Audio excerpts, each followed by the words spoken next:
দেখেন, ধান যখন ধান থাকে কয় টাকা দাম হয়? ধরেন 20 টাকা, তাই না? এই ধান যখন চাল হয় কয় টাকা হয়? 50 টাকা। 50 টাকা। এই চাল যখন আটা হয় তখন কয় টাকা হয়? 60 টাকা। 70 টাকা। 70 টাকা। এই আটা যখন আবার রুটি হয় কয় টাকা হয়? 10 টাকা পিস। 10 টাকা পিস। তার মানে হইলো 1 কেজিতে কয় টাকা হইতে পারে? 10টা। 10টা, তার মানে 100 টাকা। এই এই আটা যখন আবার বিস্কিট হয় তখন কয় টাকা হয়? প্রতি 20 গ্রামের দামই 10 টাকা। তার মানে কত জাম্প করছে কিন্তু এই আটা এসে আপনার বিস্কিট যখন হয়, বিস্কিটে কত হয়েছে? বিস্কিটের দামই হয়ে গেছে প্রায় 1000 টাকা।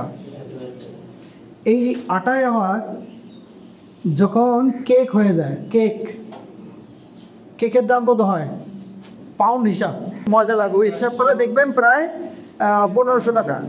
দেখেন প্রসেস দেয়। আর আপনি কোথায় বসে আছেন? এই ধানে। আর ধনী লোক কোথায় বসে আছে? কেক আর বিস্কিট। তফাৎ কোথায়? চিন্তায়। শুধু আপনি এখনো বসে আছেন এখানে, খালি ধান বেচা নিয়ে দৌড়াদৌড়ি করছেন। প্রসেসে তো যাচ্ছেনি না, যাচ্ছে? তাহলে আপনি প্রসেসে যাবেন নাকি এখানে বসে থাকবেন, এটা আপনার সিদ্ধান্ত।